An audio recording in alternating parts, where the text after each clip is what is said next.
Welcome and thank you for joining us for the Jewish Democratic Council of America's California 30th Congressional District Democratic Issues Forum. JDC is hosting the Southern California chapter, and my name is Ada Horwich. I'm a JDCA board member and development chair. JDCA is the political home and voice of Jewish Democrats, advocating for policies and electing Democratic candidates who share our core values. We have held issue forums such as these in numerous states in the past and also in congressional districts in all Democratic primaries like this one. Is to give candidates an opportunity to speak to issues of importance to Jewish voters.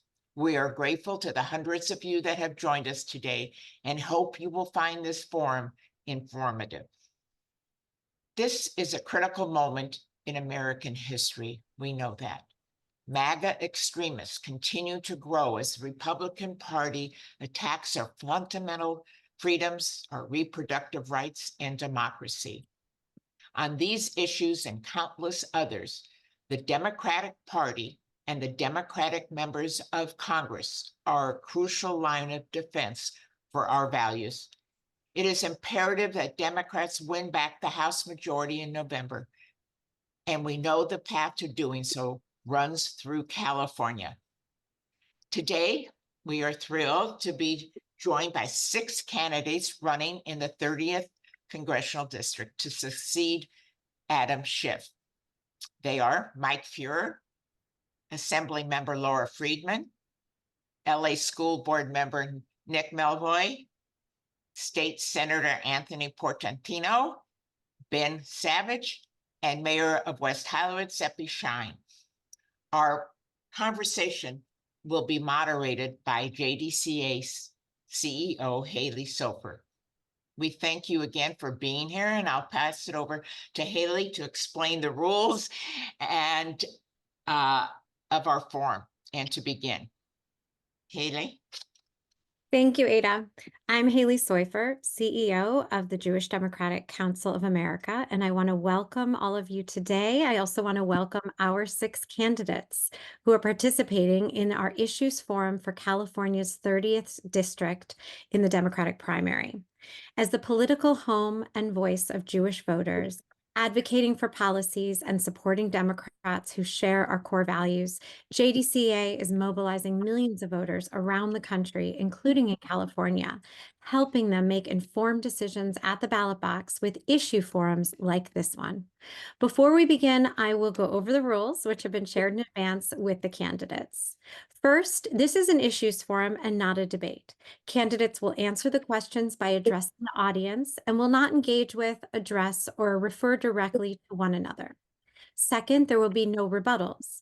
If there's a violation of this rule, candidates will receive a warning, and after that, we will mute candidates for violating this rule. Third, this is not a campaign event. Candidates will not be asking for your vote or financial support. They will share their views on a range of issues of importance to Jewish and Democratic voters. Fourth, there will be time limits. Candidates will have 1.5 minutes for introductory remarks, followed by questions, which they will have 1 minute each to answer. We will rotate the order for responses. We'll then have a short speed round of questions to be answered with yes or no. Finally, at the end of the forum, candidates will have the opportunity to make 1-minute closing statements. As a reminder, we kindly ask the candidates to adhere to the time limits and the rules. We will be keeping time throughout the forum with a Zoom timer that the candidates can see. When time has expired, a bell will ring, which sounds like this. Thank you. So now that we've gone over the rules, we're ready to begin the forum, starting with opening statements. With their permission, we will address all the candidates by their first name and proceed in alphabetical order of first name and then rotate. So we'll start with Anthony, followed by Ben, Laura, Mike, Nick, and Sepi. Over to you, Anthony, for your opening statement. First of all, thank you for having me. I really appreciate the opportunity to be here. I'm State Senator Anthony Portantino. I am excited to be running for Adam Schiff's congressional district. This district has had great representation, and I'm proud to represent 55% of it. I'm proud to be the candidate supported by the California Labor Federation and the Los Angeles County Federation of Labor and Congresswoman Linda Sanchez. I spent most of my career working in behavioral health issues, school issues, and sensible gun control. I've passed a number of significant pieces of legislation for California on gun control, including safe storage, which is something that President Biden talks about bringing on a national level. And I look forward to working on that when I get there. I tragically lost an older brother to suicide, and so I do a lot of behavioral health issues.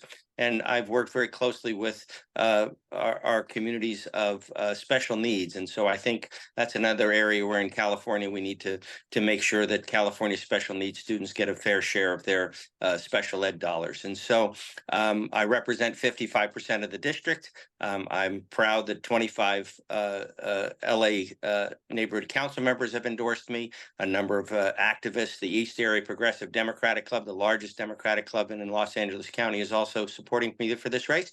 And I look forward to answering your questions and getting to know all of you as this forum proceeds. So thank you. Thank you. We'll now hear from Ben. Oh, Ben, you are muted.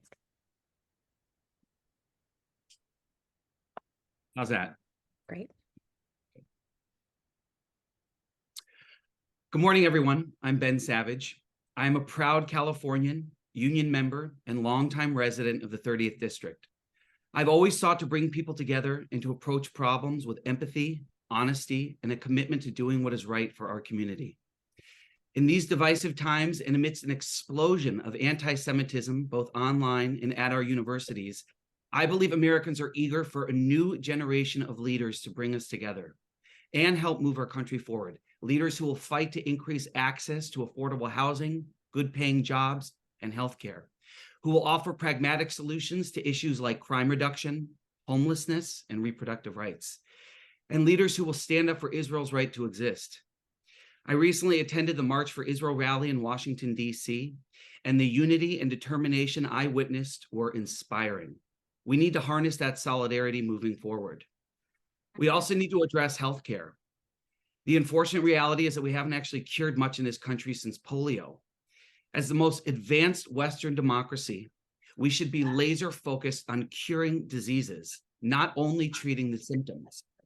I'm happy to be working with organizations like the American Center for Cures that seek to bring together the best minds in medicine, science, business, and government to focus on preventing and curing diseases. Thank you for having me today, and I look forward to a productive conversation. Thank you. Laura. Hi, everyone. I'm very happy to be here this morning. Thanks to JDCA for hosting us all. I'm Laura Friedman, and I've been in the legislature representing a large part of this district, about 65% for the past 7 years. Prior to that, I was a council member in the city of Glendale and mayor of Glendale.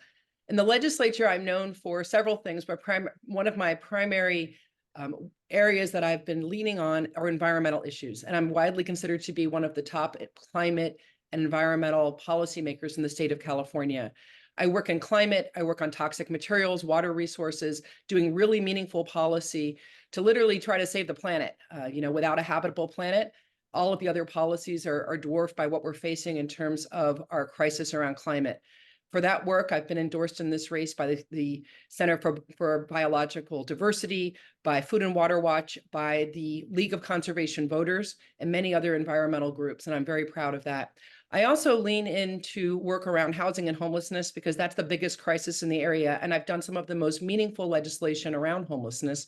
For that, I'm supported by Abundant Housing Los Angeles.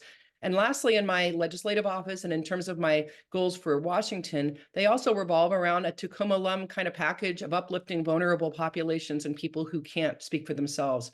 I'm an active member of the Legislative Jewish Caucus, a group that has endorsed my candidacy, along with Congress members Judy Chu, Mike Levin, many of the LA City Council members who have overlap in the district, including Katie Yaroslavsky, and many others. Thanks again for hosting the forum. Looking forward to the conversation.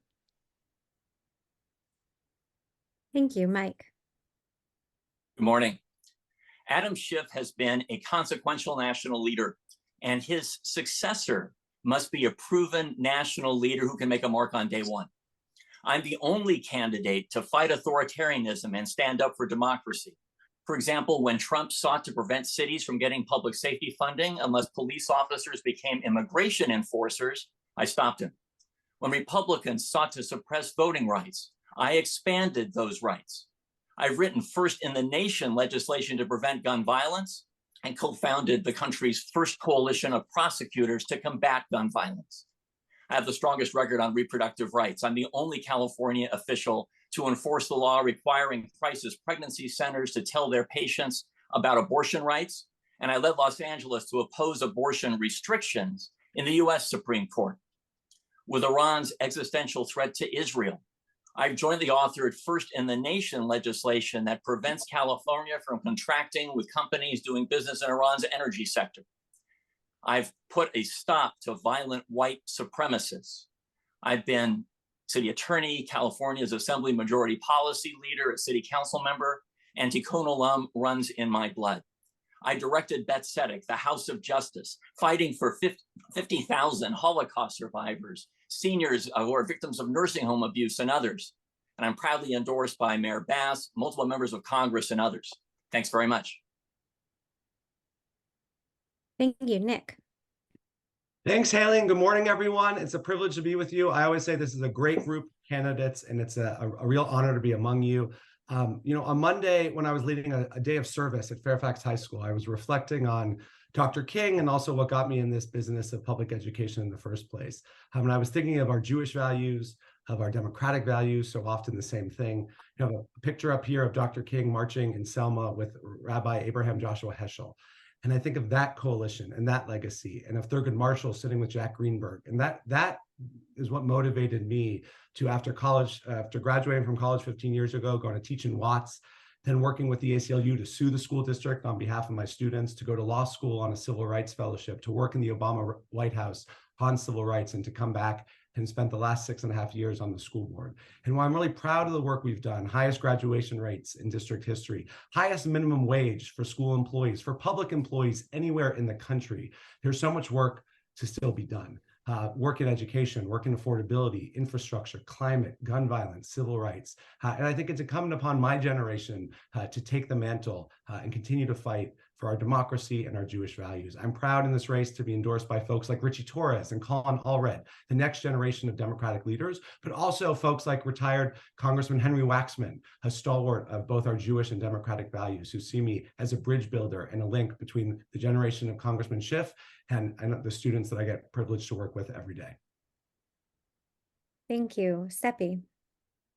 I'm Sepi Shyne. I'm really honored to be here today as a council member in the city of West Hollywood and a congressional candidate. And I'm so proud to be supported by countless elected officials across California, including LA County Supervisor Chair Lindsay P. Horvath. My journey has been quite a ride, from fleeing Iran after the revolution to becoming a civil rights advocate, a small business owner, and now proudly being the first out Iranian LGBTQ elected official anywhere in the world. For more than 26 years, I've been on a mission to fight for the American dream, something that should be within everyone's reach. The 30th district is an incredible mix of generational families, immigrants seeking a shot at a better life, the Angeles National Forest, and the largest LGBTQ community in America. Here in West Hollywood, during my time on council, my colleagues and I have accomplished great things. We raised the minimum wage to the highest in the nation. I sped up our climate action plan by 10 years. We created behavioral health crisis response teams to help our unhoused and residents, tackled housing issues, and created more equity and inclusion. We're at a really crucial tipping point right now. Our democracy, our rights, our freedoms are under attack across the country with the rise in extremism, hate, and anti-Semitism. And as an Iranian immigrant, I've seen these signs in my own country of birth when the brutal Islamic regime took away everyone's freedom. We can't let democracy slide away in a nation that's meant to be a beacon of hope. That's why I'm running for Congress, fully committed to fighting for all of us and the issues that matter. What really drives me, though, is love and compassion. This campaign is about our future generation. Thank you. We'll now move into questions on a range of issues of importance to Jewish voters, starting with democracy and voting rights. JDCA strongly supports ongoing efforts to protect our democracy and the right to vote through federal legislation, including the For the People Act, the Freedom to Vote Act, and the John Lewis Voting Rights Advancement Act, all of which were blocked by Republicans in the last Congress. In addition, in recent years, Republicans have espoused ongoing election denialism and enacted voter suppression and election subversion laws at the state level. What is your view of these threats to our democracy, and what measures do you support to safeguard democracy and the right to vote? We will start with Ben, followed by Laura, Mike, Nick, Sepi, and then Anthony. Ben, over to you. You are muted. I got to get better with that. I'll just start by saying that I, like so many others in our community, have been disappointed with the behavior of certain representatives and our politicians as a response to recent elections. I think we need to have elections that are safe. There's lots of safeguards in making sure that they're accessible in all communities. I think we need representatives in charge who will fight to make sure that the vote is sacred and accessible. And I certainly want to see leaders in place that will accept election results and that will abide by them and that will fight and protect our Constitution. We are the most advanced Western democracy in the world. And I want to make sure that we lead by example for other countries. And I want to set a perfect example for the rest of the world. Thank you. Laura. Thank you so much for the question. Well, this is fundamentally important because if we deny people the ability to vote, to choose the representatives that they feel represent their issues, we don't have a democracy. So the John Lewis Voting Rights Act is fundamental. And beyond that, there's a lot we can do to expand people's access to the ballot box. I'm proud in California that we now have motor voter automatic registration. We also have a universal mail-in ballot with free postage when you return your ballot. And these are policies that can be expanded nationwide. We can make sure that jurisdictions that have a history of discrimination have to get federal approval from the courts before they change their voting systems or before they change the way that they do their elections. We also can end gerrymandering across the country, and we can have independent redistricting commissions that are mandated by federal law. And that's something that would certainly help reinforce the Voting Rights Act. This is an area we have to be very deliberate about in the federal government, because truly our democracy is at stake when we disenfranchise people. Thank you. Mike. Thanks very much. This is the core reason to run right now for Congress, because our democracy is on the line. And I mentioned in my opening my efforts to expand voting rights. I'm the author of California's same-day voter registration requirement in the teeth of Republican efforts to suppress the vote across the country. I mentioned my leadership to combat Trump again and again on issues ranging from the public safety and immigration issue I mentioned, to his attempts to curtail the census, to suppress representation and interest here in California in particular. There is so much on the line, and the legislation that you mentioned is legislation I strongly support. And let's break it down a little bit. We need to be taking every action we can to protect the right to vote and expand voting access throughout the nation. We have to be defending our democracy against people who deny elections when they take place and those outcomes. We have to be getting money out of politics. We have to be getting rid of partisan gerrymandering. These are all core elements of each of the bills that you just described. I will strongly advocate for them. Thank you, Nick. Yes, thanks, Halie. You asked what kind of threat is this? And it's an existential one. You know, I was on the steps of the Supreme Court with John Lewis when the Shelby County decision came down, gutting the Voting Rights Act. And that was one of the things that motivated me to come back to LA and run for office. You know, I agree with my colleagues. There's federal legislation like the John Lewis Voting Rights Act that we need to fight for. We also can have no tolerance for election denial. We need to close what in political theory is called the Overton window. This idea that it's okay, oh, they denied the election, but it's okay, we can work with them on other stuff. We have to have no tolerance for treasonous activity on the part of Republicans. We have to strengthen election integrity and security. is one of the things that we already see what Trump is saying he's going to do. We have to work with our legislative colleagues, our state legislative colleagues around the country. And it's really important that we not only take back the House, but we win state houses in case the election gets thrown there. And finally, we need to work on civics and ensuring the next generation is ready to vote and is ready to protect our democracy. And that's one of the things that we're doing with the school district with early registration and using schools as polling places as well. Happy. I was undocumented in our country till I was 16 and became a citizen after law school. Voting is so crucial for so many. And I will say that one of the most important things right now is education, helping people understand the power of their vote and that the vote matters and it counts. There's so many that have apathy and they think, my vote doesn't matter, but it does. So expanding education is crucial. Expanding what we've done in California to provide more access to voting, making it easier to vote with safeguards is very important. Speaking up against the takeaway of everyone's voting rights, every single opportunity we can is crucial. And term limits. I believe in term limits in Congress and for the Supreme Court and federal courts is also very important. Anthony. As has been said, there is a serious threat to democracy in our country. Protecting people's right to vote is central to having a democracy. You hear every day Trump making more threats, his people making more threats and intimidation. We must protect the voters' rights, access, easy access. Of course, California has been a leader in many of these issues. I've supported those initiatives.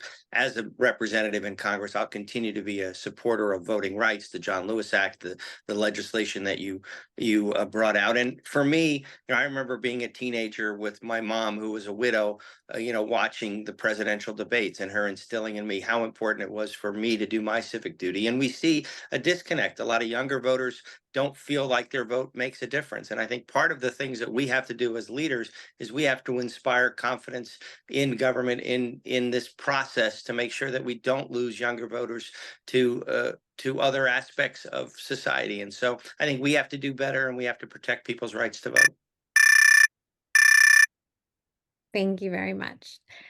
I would now like to invite one of our California-based JDCA New Leadership Council members and Executive Director of the Jewish Public Affairs Committee of California, David Bacarsley, to ask our next question on anti-Semitism. David, over to you. Thanks, Halie, and good to see you all. So according to ADL's most recent data, there are over 3,000 anti-Semitic incidents in the United States in the 3 months following October 7th.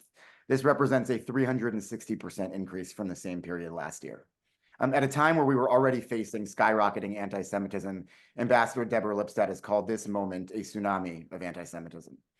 Southern California is, of course, no exception, as synagogues, Jewish institutions, and Jewish people throughout society have been threatened and targeted. As some of you know, we've been thinking about how to address this at the state level, but those resources, particularly in a bad state budget year, will only go so far without leadership at the federal level. So my question to you, what is your view of rising anti-Semitism in the United States? And if elected to Congress, what measures would you take to combat anti-Semitism? So we'll start with Laura this time, and then Halie will continue with Feuer. Thanks so much. This is an issue that I have been discussing with my colleagues in the Jewish caucus literally every day. The amount of anti-Semitism that we are seeing across California and across the nation is hitting levels that I wouldn't have dreamed we would have seen. And this is something that existed, going back, obviously it's historic, but it's been on the rise for a number of years. And certainly during the Trump years, we saw that kind of open anti-Semitism from the far right normalized, and in some cases openly espoused by Republican leaders. And now we're seeing anti-Semitism really coming at us from all sides. But I'd say at the core, there's a couple of things. There's extremism, which is something in whatever direction it's coming from, we have to be very guarded and careful about. But clearly, the old anti-Semitic underpinnings are still alive.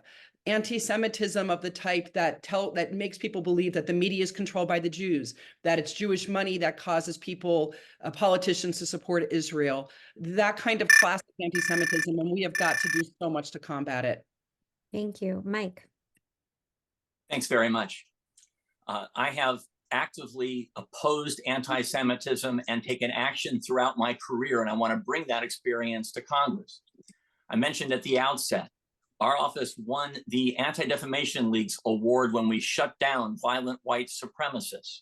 I brought Jewish community leaders together with law enforcement and others to assure religious institutions can be protected here in Los Angeles.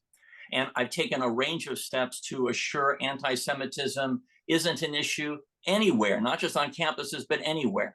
As a member of Congress, not only do we have to speak out aggressively and actively every time there's an anti-Semitic incident, we need to assure there are resources to protect religious institutions from anti-Semitic action. We need to be sure the Justice Department has resources to prosecute anti-Semitic hate crime. We need to be sure there's Holocaust education in our schools so that our kids are brought up to understand the history that underlies the virulent anti-Semitism pervading our country today. And we need to be encouraging universities to take strong action too. Nick. Thank you. And you know, I want to appreciate this group of candidates too, who you know, even before October 7th, have been explicit in their intolerance for anti-Semitism, which, you know, the late Lord Rabbi Jonathan Sachs, you know, often said was the world's oldest social disease. And so the anti-Semites and bigots have a couple thousand-year head start. But the question, Halie, was around what can you do in Congress? And I think there are a few things. One is, like my colleagues have said, use the bully pulpit to talk about this and to show no tolerance. Two is look at security. Security for Jewish communities, security for Jewish groups, for synagogues. Three is look at federal anti-Semitism and hate crime legislation, expanded penalties. You know, we see that despite some folks saying anti-Semitism is not a form of bigotry, like in California, it's the most reported hate crime nationally, religious hate crime in the country. We need to look at partnerships with other community groups. And most importantly, it comes to education. Like Mike was saying, Holocaust education, anti-Semitism education, starting as we do in elementary school grades and going all the way through college and universities, as we've seen. Thank you. Sepi. Thank you. I'm proud to be an ally to the Jewish community. And early on, when I got on council, I recognized and learned how high the hate crimes against our Jewish and Israeli community is. And I've stood with the community since. In the federal government, absolutely expanding education is important. Personally, I was born Muslim, and I am on a mission to make sure the Islamic regime is removed, and they are the funders of terrorism, and that is taking away democracy in the world. And we need to make sure universities expand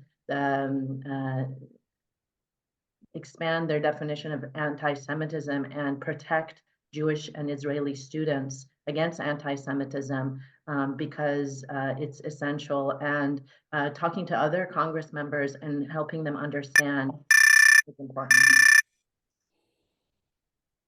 Anthony.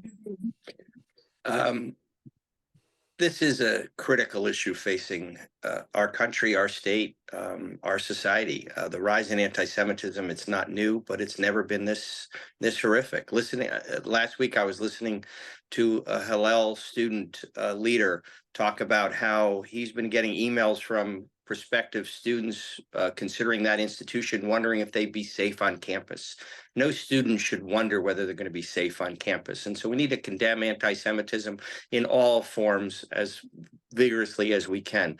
I was proud that when legislation passed the state assembly on ethnic studies, it came over to the state Senate, and the Jewish community reached out to me and said, hey, we're concerned that this ethnic studies curriculum doesn't have safeguards in it, that there's an effort to subtly put anti-Semitism into curriculum. And I put those amendments into the bill to safeguard against anti-Semitism in curriculum, which was a political risk, but I took it because it was the right thing to do.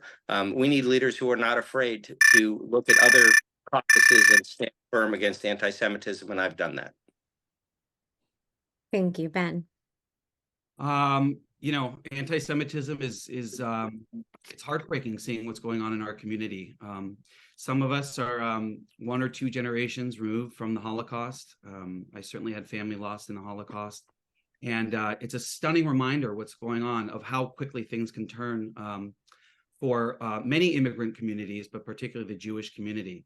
The Jews make up, I think, less than 2% of the United States, and I think it's over 60% of the hate crimes are taking place against the Jews. So I would say that I think we have a lot of work to do. I want to see leaders that are strong and can use the bully pulpit, as Nick mentioned, in order to vigorously and strongly and passionately defend the case for not only the Jewish community, but for Israel. I think we need strong leaders who are willing to put themselves out there and stand up and say what is right. I think it starts with education in our country. It also starts with combating bad actors online. Particularly post October 7th, we saw numerous groups from obviously using social media to spread illicit messages. So we need to combat that. Thank you. Thank you. Thank you. We recognize the time limit is hard, but let's do our very best to adhere to it in order to get to every topic and, of course, every candidate. We'll now turn to abortion access. Polling consistently shows that defending abortion access and reproductive freedom remains a top issue for Jewish Americans. The Democratic-controlled California state legislature has protected the right of Californians to access abortion services and reproductive health care, but abortion is restricted and in some cases banned entirely in 21 other states. If elected to Congress, what measures would you support to defend reproductive freedom? We will start with Mike, followed by Nick, Sepi, Anthony, Ben, and Laura. Mike. Thank you so much, Halie. You know, the reason that with each of these answers, I'm leading with the action that I've led on is that you can infer from that the kind of leader one would be in Congress. I personally defended clinics against anti-abortion thugs who were trying to prevent women's access. I was the only California official to enforce the law requiring crisis pregnancy centers to tell patients about abortion rights. And then I led LA to write a law cracking down on crisis pregnancy center misrepresentations. I led our city to fight abortion restrictions in the US Supreme Court. And in Congress, there's a very specific agenda. We have to assure universal abortion access. We need to assure universal access to contraception. We need to assure that no doctor ever is in fear of providing basic information to her patients. And we have to be sure that everywhere women are free to travel if for some reason their ability to get an abortion is restricted. There are multiple laws I support, the Women's Healthcare Protection Act, the Equal Access to Contraception Act, and many others as a leader on this issue. Thank you. Thank you. Nick. Thank you. And this is a crucial issue for my generation as we're seeing our rights rolled back at a time when we're under attack, reproductive rights, LGBTQ rights, and the list goes on. I'm proud of the work that I've done as a school board member with Planned Parenthood to support our young students. To the question about what you can do in Congress, there's a lot. When we take back the House, when we have Joe Biden back in the White House, and we can pass legislation like the Women's Health Protection Act, which codify abortion rights, basically restoring the protections that were provided in Roe v. Wade. We can look at the Hyde Amendment and finally repealing it. We can look at the global gag rule and finally repeal it. We can look at Title X funding around federal funding for family planning services, including contraception and what people are calling now Plan C. We can look at the Freedom of Choice Act, which is looking at how to navigate state law and the state landscapes. And we can look at future legislation to even go beyond what the Women's Health Protection Act does to codify these rights. So this is something that we can do when we take back the House, and I would be a leader on. Thank you. Sepi.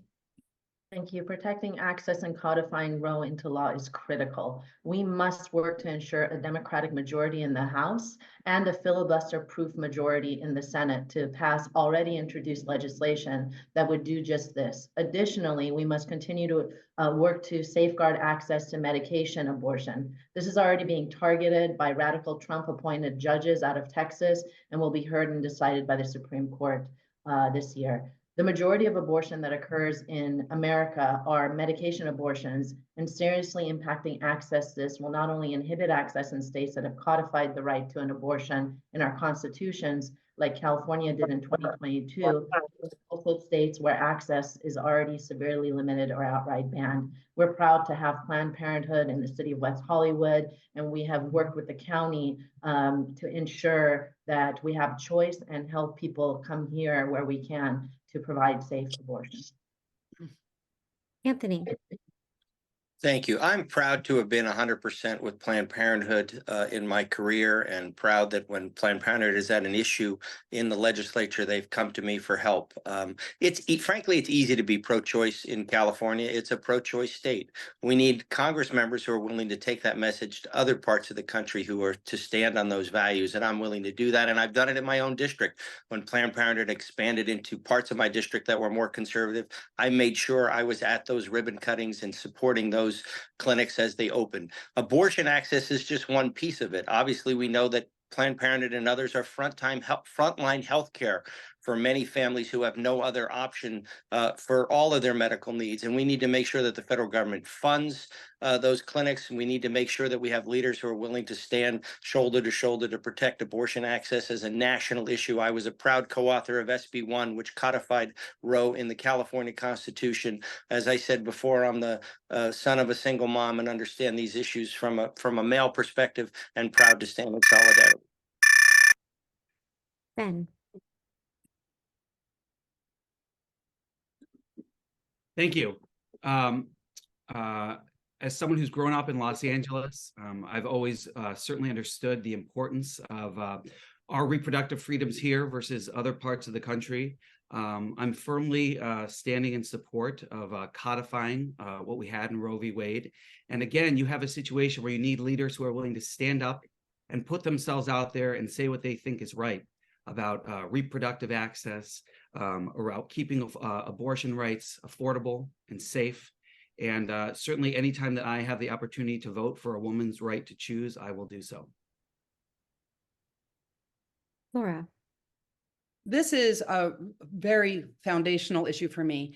I grew up marching for abortion rights alongside my mother, who is the founder of Broward County Now, the National Organization for Women, when I was a girl. And I very much appreciate all of our male allies. They are tremendously important, but it's going to be women who center this fight. It's going to be women who fight for our freedoms and our rights. That's why we need to increase the number of women who are in Washington. And if elected, I would be the first woman to ever represent this district. I was also a co-author of SB 1, the California bill that codified abortion rights. But beyond that, as a women's caucus member, we have been warriors to do everything we can to defend our doctors in California, to defend access in California, to push back on pregnancy centers. We have been leading on this fight. In Washington, we need to do a lot more, not only, of course, to make Roe v. Wade law across the land, to enshrine abortion rights in the Constitution of the United States, but to protect doctors in pro-choice states. I have a 10-year-old daughter, and there's no way that I will rest until her rights are protected. Thank you. Now turning to the epidemic of gun violence that has plagued our country and communities. Last year, mass shootings in California rose significantly. Although California has passed gun safety laws, the obstruction of Republicans and failure of Congress to pass meaningful federal gun safety legislation continues to endanger all Americans. If elected to Congress, how would you approach the epidemic of gun violence, and do you support an assault weapons ban? We'll start with Nick. Yes, unequivocally, I support it. You know, it was in my first few months in office that the Parkland shooting happened. I remember being in law school. I remember explicitly where I was when Sandy Hook happened, and the fact that our representatives, you know, particularly on the Republican side, but there are some Democrats who are not good on this issue, have not acted as kids are being killed daily is an epidemic. I would, support the assault weapons ban. I would support the Brady Handgun Violence Prevention Act. I would support the gun, reinstating some of the gun legislation from the 60s and 70s. I would look at the NICS system, the National Institute for Criminal Background Checks. I would look at the Bipartisan Safer Communities Act. And I actually think, as part of my leadership in Congress, I would work across the aisle to find the areas we agree on. There are some common areas, even with Republicans, some of them around red flag laws, around the Violence Against Women Act, around some of the recent executive actions, protection of lawful commerce and arms act. And I would work to try to maybe not do everything we want to do, but do life-saving measures on. Sepi. Thank you. This is truly an incredibly important domestic issue that we need to shed more light on. And the inaction of Republicans over and over again and literally stopping gun safety measures at the federal level is one of the worst atrocities. And we need to, as Congress people, speak up about that over and over again. We just had a question about banning abortions, and now we're talking about kids being killed and killing each other. And Republicans, it's a hypocrisy. We have to stand up and talk about the hypocrisy over and over again. I support an assault weapons ban, absolutely. We need so much more gun safety measures. I'm proud that in West Hollywood, we have expanded gun safety legislation since I've been in office, and I will do everything to make sure we do so in Congress. Anthony. Yes, absolutely support an assault weapons ban. And I'm proud that there's a wanted poster with my picture on it for all of the gun control legislation that I passed. Frankly, prior to it being easy in California, when other efforts had failed, I banned the open carry of handguns on Main Street, California. I just worked with the governor and the attorney general on SB 2 to create California's concealed carry permitting system. When President Biden talks about safe storage, wanting it on a national level, he's talking about the bill that I wrote and passed for California. And so I've got a long and extensive record. I've worked with local activists to craft legislation to make sure that gun stores can't do free giveaways to bring more patrons into their stores. We need a national approach to gun control. We know gun control laws work. There's a prohibition on the data, collecting data in Washington. We need to get rid of that prohibition and let the data and the science prove to the American people that their best interests are when we control and regulate who should and shouldn't be able to have guns in their hands. Ben. I support an assault weapons ban, absolutely, as well as many other gun safety measures. I want to talk about school shootings. I feel like that is something that is so embarrassing for our country, and it needs to be addressed. And that starts with mental health. We need to invest in mental health in our schools so that students who are slightly off track or who need extra care or who need to speak to someone, have someone to speak to in schools. We need school resource officers. We need to invest more in education about gun safety. There's a lot that needs to be going on in our schools, both from a government level and from an educational level, that we need to do to make sure that we don't see any more school shootings in this country. Laura.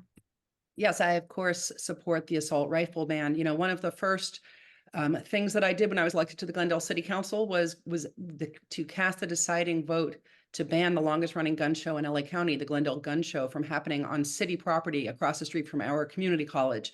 And a few years ago, I successfully introduced the first bill in California that makes schools have to notify parents about their responsibilities to safely store weapons. We as a nation need to have national red flag laws. We need to have a national cooling off period so that people can't just run out and buy a gun without a waiting period. We need to have national safe storage laws, something that we still don't have nationwide and don't really have very much teeth in, unfortunately, in many parts of California. We need the CDC to treat gun violence as a national health care crisis and do research into the root causes of the kind of violence that we are seeing. And we need to stop thinking of guns as something that every single person should have to have in their home or their car. I, as a parent, do not feel safer thinking that everybody has a weapon. Mike. My agenda in Congress is to continue to be a leader on an assault weapons ban, universal background checks, expanded red flag laws, smart guns that can only be fired by their authorized user, school safety, safe storage. There's a very concrete agenda, and here's what I've done. I've written first in the nation legislation to combat gun violence, writing California's law requiring guns to be microstamped so spent shell casings can tell who bought the crime gun. I've written other legislation as well, banning high-capacity magazines in LA, trigger locks of every weapon, illegal weapons trafficking crackdown, a whole array of steps. I mentioned that I co-founded the nation's first coalition of prosecutors, a purposely nonpartisan coalition because we have street credibility on both sides of the aisle to do exactly what you said. School safety, I created a school safety panel after Parkland to make sure LA schools were safe. Quick anecdote that encapsulates how I'll lead in Congress. The DA of Manhattan and I met with John McCain, who was the author of a legislation that would have undermined safety in California. By the time we were done, I think we would have opposed the bill he sponsored. Thanks. Thank you. Now we'll look at the economy. Decades of Republican-led tax cuts for the wealthy have all contributed to economic inequality and economic injustice. Additionally, it's clear that economic policy must include green jobs and other efforts to address the growing climate crisis.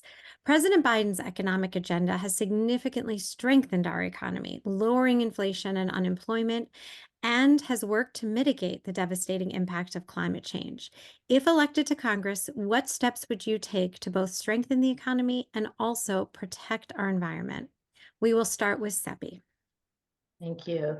The Inflation Reduction Act is the most comprehensive piece of legislation that has helped to help climate change. So we need to make sure that the Inflation Reduction Act measures are carried forward and implemented. We need to raise the minimum wage to at least $15 an hour, if not more. And we did, the highest minimum wage in the country in the city of West Hollywood. Rising wages help people. People need to be able to live. And even in this district, there are some cities that are not even at 15, so I would support raising the minimum wage. We need to make sure we ban plastics for compostable alternatives in the city of West Hollywood. And the federal government, I want grants created for small businesses that are startups that will create more compostable alternatives so that the cost drives down for cities to also do what we have. Anthony.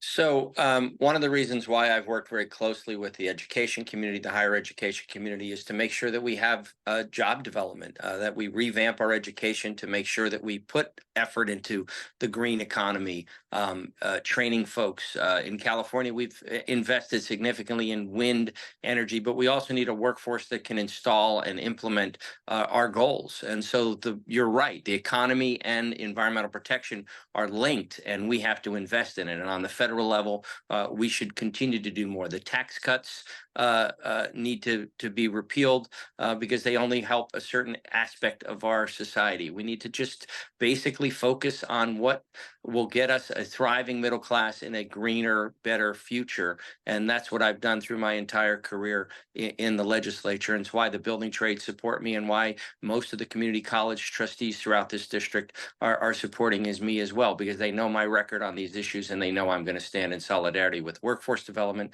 and green economy. Ben. I absolutely think we should be doing everything we can to stimulate the economy. We should be encouraging entrepreneurship. We should be encouraging people to start small businesses. We should be empowering our young people with job training so that they can better understand how to start a business. We should be lowering regulations on small businesses so that they have an opportunity to compete with larger businesses in the community. I also think we should be focused on areas of tech, entrepreneurship. There's so much that we can be doing in this country. Again, if we empower people, if we empower entrepreneurs, if we empower small businesses, I also firmly believe in raising the minimum wage. The minimum wage in West Hollywood was raised recently, and I do believe that we need to be paying our workers fairly and handsomely for asking them to come into our community. Many times driving very far distances in order to work and be in our community. So I do believe that we should be looking at raising the minimum wage nationally, of course. And I think there's so much that we can be doing. And from a federal level.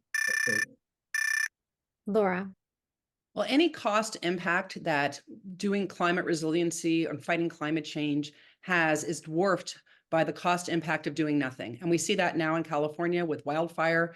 with what's happening to insurance markets. We'll see it with sea level rise and the impact that that will have on our coastal communities. So the answer is really threefold. And there's a reason why I'm supported by every environmental group that's endorsed in this race. It's because this is an area that I have led on in the state legislature.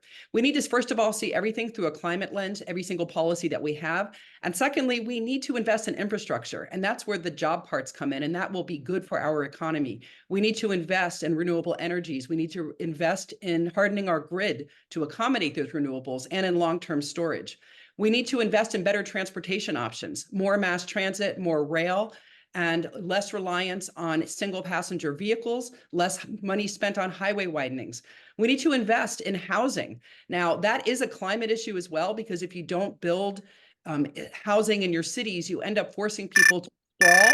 And that is bad for climate and certainly bad for people's pocketbooks. We need more housing. Thank you. Mike.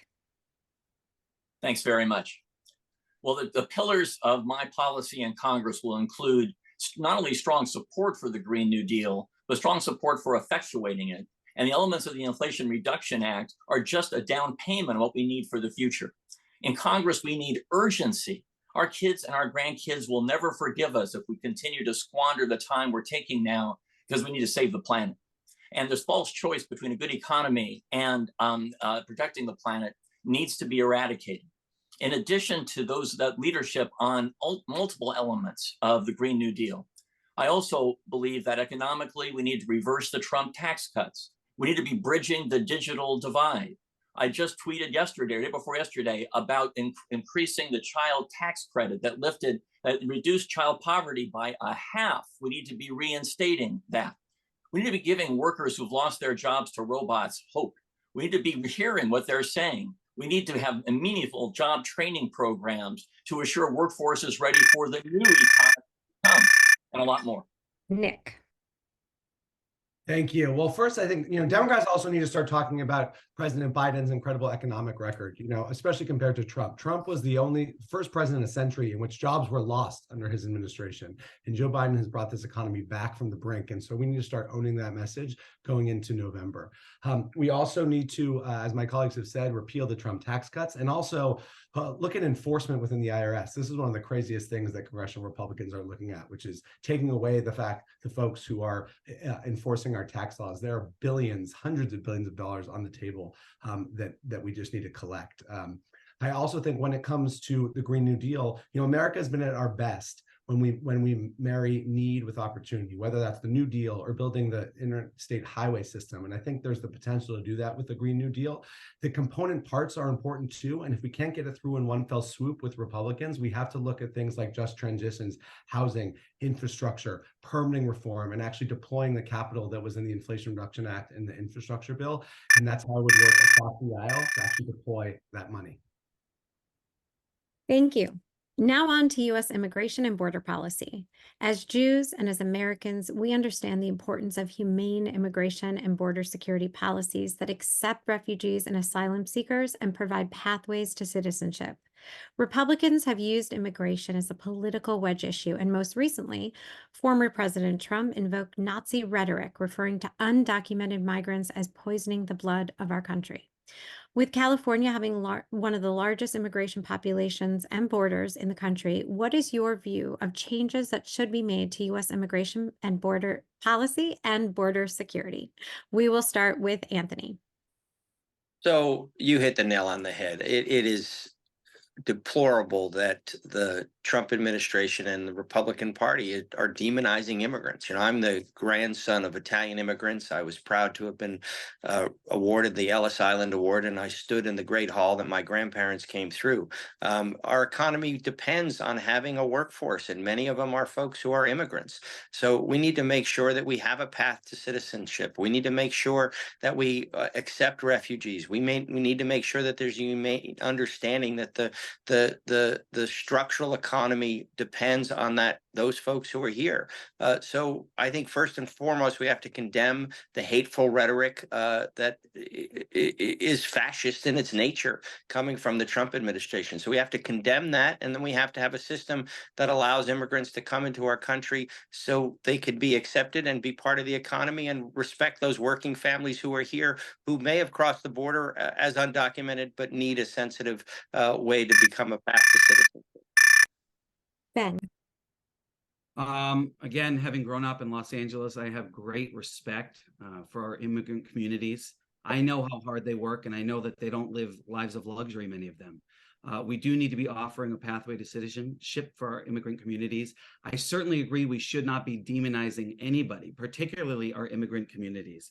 Again, that starts with leadership. That starts with strong rhetoric and people who are willing to use the bully pulpit to say what's right and stand up for the right thing. No one should be demonized. And again, I certainly think I'm certainly not advocating for open borders. I want to make sure we do discuss that, but I certainly think we also need to be respecting our immigrant communities and allowing them a pathway to citizenship. Laura. So I agree with what the other panelists have said. My husband's an immigrant. I'm first generation on my father's side. We're a nation of immigrants. And the reason people are struggling economically is not because of immigrants in our community. It's not because of trans kids. It's not because of minorities. It's all of those accusations and that demonization is taking focus away from a lot of our real problems. We do need to harden the border. We do need to put more money into our immigration system and make sure that we have humane ways of screening people, getting them processed quickly so they're not held at the border, so that people aren't facing dangerous border crossings to come to the US. We need to invest in border stations and immigration stations in other countries, particularly in our South American neighbors, so that in Central American neighbors, so that people can be processed where they are rather than going through really dangerous journeys to try to get to the border. We need to look at this much more humanely. The deaths that happened last week at the border down in Texas were a shock to the whole country, but this is what's happening to migrants who are trying to reach our shores for the American dream, and we have to do better. Mike. Thanks very much. When Trump tried to put in place the Muslim travel ban, I raced to LAX to try to get the Muslim detainees released. When he tried to undermine DACA, I led LA to oppose him in court after court. When he tried to do the same thing regarding temporary protective status, we led again. When he tried to put a citizenship question on the census, I led our effort to oppose that and to oppose his efforts to curtail the census altogether, all of which were designed to undermine the rights of immigrants. We all support a pathway to citizenship. We should all support more resources for the border. We should all support speeding up the pace at which asylum applications are processed at the border. And at the end of the day, we should recognize that a border has to mean something, but the way we treat people who are striving to come to our country defines who we are as a nation. And I think we can strike the right balance between assuring that people who've come here and are here living in the shadow of. Thanks. This issue is personal to me as the great grandson of immigrants. I'm married to an immigrant, but also I hear almost weekly from former students of mine who are dreamers, who have done everything right, except we're not born in this country and are struggling with that college loan or that bank payment. But we have a pathway. When I was in the Obama White House, it was the Gang of Eight in the Senate had a bipartisan immigration package that passed the Senate and the House never took up. And the elements of that bill are what I would advocate for in Congress. And it is a path to citizenship for undocumented immigrants. It is border security, but thoughtful, smart border security, talking about why the Republican plans are failures. It's a visa reform system, looking at H-1B visas and really making sure we're not shooting ourselves in the foot when it comes to not having high-skilled labor come in as well. It is changes to asylum and refugee programs. It's codifying some of the DREAM Act provisions. And so, I don't need to reinvent the wheel. I would take that bipartisan Gang of Eight proposal that I worked on when I was in the White House, and we would dust it off and work across the aisle to get the House to finally take it up and support a path to citizenship, comprehensive immigration reform. Sepi. Thank you. The process of immigration, I am an immigrant, and I know that most immigrants that want to come to our country contribute to the fabric of our community and the betterment of America. The process is very slow. We need to hire more people at the borders to vet people coming through. There's not enough resources. The vetting process has to become stronger. We need to get people in our system rather than letting folks just come and flood in. This is actually an economic issue. We need to streamline the H-2B process, making it similar to the H-2A process.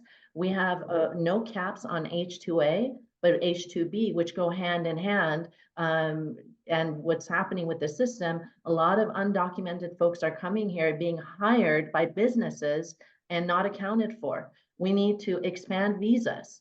We need to update the register program. There's a lot that can be done. Thank you. We will now move on to questions about Israel. We will ask one long-form question, same as the previous 6 one-minute answers, followed by 3 short yes or no questions. On October 7th, Israel was brutally attacked by Hamas, which perpetrated the largest massacre of Jewish people since the Holocaust. In the more than 3 months since, Israel has sought to destroy Hamas's infrastructure in Gaza, and the Biden administration has strongly supported Israel's security and right to self-defense, including with a pledge by President Biden for more than $14 billion in emergency military assistance. What is your position on U.S. aid to Israel? Do you support U.S. military assistance to Israel, including the additional assistance pledged by President Biden? And do you support Israel's ongoing military operations in Gaza? We will start with Ben. Well, first of all, I'd like to thank the Biden administration, particularly Secretary Blinken, for his steadfast commitment to Israel. He's been remarkable on this issue, and I am in favor of what the Biden administration is doing for Israel. Israel is our strongest ally in the Middle East. It's the only democracy, and they need our support both militarily, technologically, and via cross-communication through medicine and other infrastructure. But I do support the Biden administration, and I do support what Israel's doing. You need to get rid of Hamas. They are not a partner. They are not a trusted partner, and they're not someone that we can work with going forward. And we need to make sure that we focus on returning the hostages. There are 6 American hostages that are still being held by Gaza today, and I'm not hearing much about that. I'd like to see representatives in Congress that are fighting strong to make sure that those hostages are brought home, as well as the other remaining Israeli hostages. We need them brought home, and we need Hamas out of power. Laura. I hope that you don't hear anyone on this Zoom who doubt that Israel has a right to exist and that Israel has a right to defend itself. I think that's probably something that's shared from all of us. I expect when the U.S. gives money to any country that they ask them to operate within the confines of international law. And the United States is absolutely right to make sure that Israel or any other country they give aid to operates within those parameters. I think with this particular conflict, what I would love to see the U.S. explore with Israel is, number one, how can we better protect civilians? Because we certainly are seeing, mass casualties in Gaza, and that is very problematic for a lot of people in the U.S. What the game plan is for Israel, what success is going to look like. What does success look like? And what happens next? Is there still room for a 2-state solution? I, of course, want to see Hamas wiped out. They have clearly, their design is to eradicate Israel. It's not for peace. But what will replace Hamas? Who will replace Hamas? And how do we still have a 2-state solution? That's something that the U.S. needs to diplomatically understand with Israel and its partners. Thank you. Mike. Thank you, Halie. So when Hamas committed those horrible atrocities, the world was largely silent. And now we are finding out more and more about the breadth of Hamas's capacity, including hundreds of miles of tunnels and weapons caches that not even Israel had a hint about before. I support Israel's effort to degrade Hamas so it can never again pose a threat. If I were in Congress right now, I'd also be strongly supporting the Biden administration's efforts to push Israel to scale back its efforts and to more precisely target Hamas leaders. We all mourn the hundreds of deaths in Israel from Hamas's atrocities, and we all mourn for the humanitarian crisis that exists in Gaza. And I would strongly support coupling our efforts to get the hostages out with getting more humanitarian aid in to Gaza. Moving forward, we need to be focusing on a two-state solution and pushing Israel toward that objective. Nick. Thank you. I am incredibly grateful for President Biden's steadfast support of Israel. I was privileged to be invited to the White House Hanukkah party, where I got to hear him reiterate that support and then talk to Secretary Blinken personally to thank him for his support. I was in Israel this summer, and it's a very Israeli idea of having multiple things be true at the same time. One of those truths is that Hamas is evil and needs to be eradicated, not just demilitarized, eradicated, the same way the Nazi threat was eradicated. But another truth is that the Israeli government needs reform. When I was there this summer, I was protesting in the streets with hundreds of thousands of Israelis against what is the most right-wing corrupt government in the nation's history. It's also true that we need to think about tomorrow. And as an educator, I'm always thinking about the kids who are going to be growing up and having to rebuild this world, rebuild Gaza with new leadership, and rebuild what I hope in my generation will see as the two-state solution. So I'm incredibly grateful for the president's support, and I think we're wise to start thinking about the day after. Not enough, too few elected officials are thinking about the day after and how to build Israel to be strong, but also to build a Palestinian state. Sepi. Thank you. I was too in Iran when the revolution happened and then the war. So I understand the impact of what war does. And I also understand how it feels to have a terrorist regime like the Islamic regime take away everyone's freedoms. I support Israel's right to self-determination. I was proud to visit Israel twice in the past 2 years, most recently with American Jewish Committee. I support the funding that we've given to our ally. And as allies, our job also is to make sure that we sit down with the Israeli government and make sure that we move toward more humanitarian aid, more peace, but making sure the hostages are released is critical. And we need to make sure the Islamic regime long-term is removed because they're a threat to democracy everywhere. Anthony. Yeah, as it's been said, I don't know how anyone could not have been deeply affected by, for me as a dad, the 260 young people killed at a concert. It was devastating. And I think the Biden administration is doing the right thing by supporting aid and military aid to Israel. I think they're also right to encourage more strategic uses of that aid to make sure that we go after Hamas leaders. Hamas needs to be eradicated. There's no question. It is a terrorist organization bent on destroying Israel. And that is something that we cannot happen. I think the administration is right to condemn anti-Semitism around the country. And I think it's also important to get more humanitarian aid into Gaza, into the hands of folks who need it. And then I think we need to be well positioned with the moral authority to manage the peace. Whatever comes next, we need to be a player in that to make sure that there is a true two-state solution that makes it safe for both the Palestinians and for the Israelis. And I think that's what the Biden administration is trying to do. Thank you.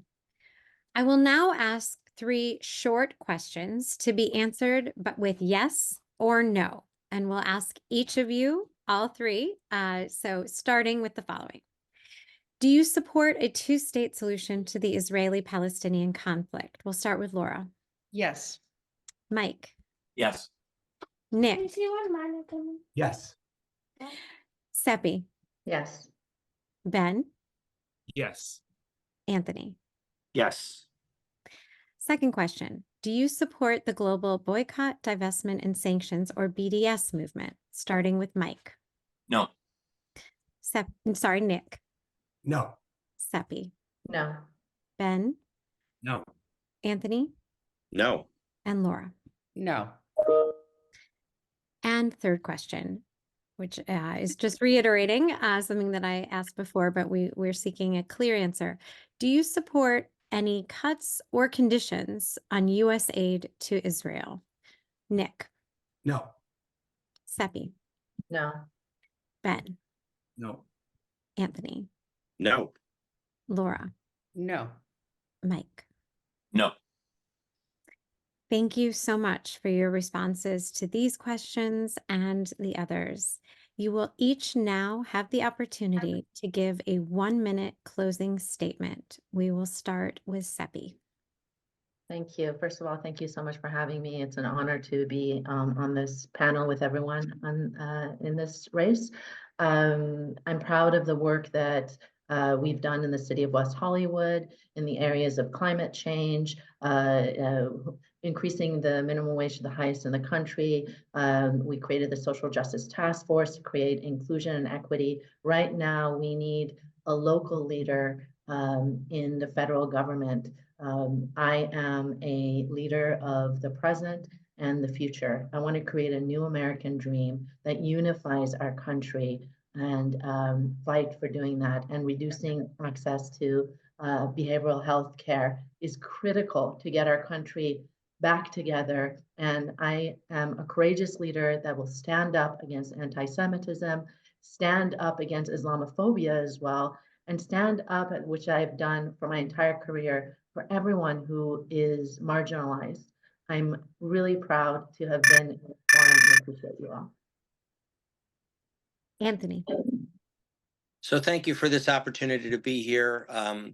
You know, you see a great group of candidates who all check the same boxes. For me, it's not just about positions, it's about values. I support a woman's right to choose. Growing up in a household with a single mom, I understand what these issues are about. I support labor, and it's the reason why labor supports me, because I know what the labor movement has meant to my family as an immigrant family, becoming a middle-class family. I support sensible gun control because I know what it's like as a parent to have a child in a lockdown at a mall during a gun crisis. I'm proud that Mia Tretta, the survivor of the Saga shooting, supports my campaign because I get things done on this issue. And before, it was easy in California. We need somebody to go to Washington who's going to be effective. And again, when the Jewish Federation and the Jewish Caucus needed amendments to the curriculum bill to make sure that we didn't teach anti-Semitism, they came to me, and I was effective in getting those amendments into the bill to guard against anti-Semitism in our schools. Ben. Well, thank you so much for having me today. It's always a pleasure talking to everyone here. I would just say that I'm not a career politician. I'm a community advocate. I've grown up in this district. I'm not relying on special interests in my campaign, and I will answer to no one but the voters of the 30th district. I strongly believe in my campaign and what we're able to do. I think we need a new generation of leaders in Washington who are willing to stand up and fight strongly for what is right in our community. I answer to no one except the voters. And I think we need a new generation of leaders, particularly on the issue of Israel and anti-Semitism. What's going on in our community is so disappointing. We need strong leaders who will stand up and fight for education and fight for a new path forward in Israel and the Middle East. We need new players on the scene that are willing to work towards a two-state solution, that are willing to stand up for anti-Semitism, that are willing to stand up for Israelis, and that are willing to stand up for Gazans as well. No one wants to see any hurt in this conflict, and we need new leadership to do that. Thank you, Laura. Well, first, let me thank you for holding this forum. As a Jew, being Jewish is my only cultural identity. It's how I identify. So forums like this are so important to me. And I'm very proud to be the endorsed candidate of the Legislative Jewish Caucus, a group that I work with every single day on issues around anti-Semitism and Tikkun Olam across California. You know, I was raised by a single mom who was raising 2 girls, and she struggled economically, but she took the time to be an advocate for abortion rights, for the ERA. And we thought that her generation had solved a lot of these issues, that they had gotten abortion access and healthcare determination for their daughters. And now we know that's not true. I have a 10-year-old daughter. My motivation for running is making sure that the rights that my mother had thought she had secured for me are there for my daughter, to make sure that my daughter has a habitable planet. It can enjoy the kind of bounty and biodiversity that I had experienced growing up, and that she's not going to be facing overcomable challenges around climate and around housing and all the other things that are such challenges right now. So thanks again for hosting us. Mike. Thank you so much, Halie. This has been terrific. This is not the usual election. We're not running to fill just any congressional post. We're running to succeed Adam Schiff, who's been one of the most consequential leaders in the nation. And today has been a display, I think, of why we need a proven national leader who's demonstrated that they have the ability through their work thus far and their vision for the future to be impactful on the first day. Think about the issues we've discussed today, from standing up to authoritarianism and protecting democracy, to battling anti-Semitism, to standing up for reproductive rights, for combating gun violence, for taking leadership stances on the Middle East, including on Iran's existential threat to Israel. Those issues display the distinctive leadership that I've been able to bring throughout my career, not merely locally or at the state level, but across the country. It's a leadership I intend to bring to Congress. Thanks very much. Nick. Thank you, Halie, and thanks to JDCA for hosting. What a great group. It really is a privilege to be among you all, and I'm grateful for everyone's service. You know, it was Shimon Peres who said that the Jews' greatest contribution to history was dissatisfaction. We are always dissatisfied with the status quo, and therefore the fountain of so much progress and innovation. And it has been that dissatisfaction that has fueled my career. I was not satisfied with a school district that was leaving kids behind, so I was a teacher. I was not satisfied with the leadership of that school district, so I worked with the ACLU to sue it, and then I ran for the school board and have served for the last 6.5 years. And I'm not satisfied that my generation is the first in a century where our life prospects across the board, from life expectancy to housing security to job security to our civil rights, are less promising than our parents' generation. And that has actually made me less of an ideologue and more of a pragmatist. I want to work with people across lines of difference to get stuff done for our kids and our community. That is why I'm running for Congress. It's a privilege to be among this distinguished group, and I look forward to future conversations. So thank you all. Thank you. And thank you to our candidates, all of them, for being with us today. And thank you for watching from home at today's forum. While we touched on some of the issues of importance to Jewish voters, we did not get to everything. And we encourage everyone to learn more about the candidates' positions by visiting their websites, as well as jewishdems.org, our website, to learn about our platform, advocacy efforts, and how we will mobilize millions of Jewish voters in advance of the November election. I would now like to invite our chapter lead for Southern California, Ira Handelman, to close with some important information about voting in California. Over to you, Ira.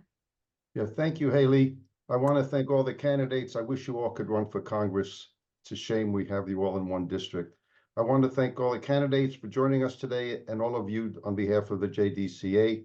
Forums like these are crucial for voters as we make important decisions of who will represent our party on the ballot in the midterms.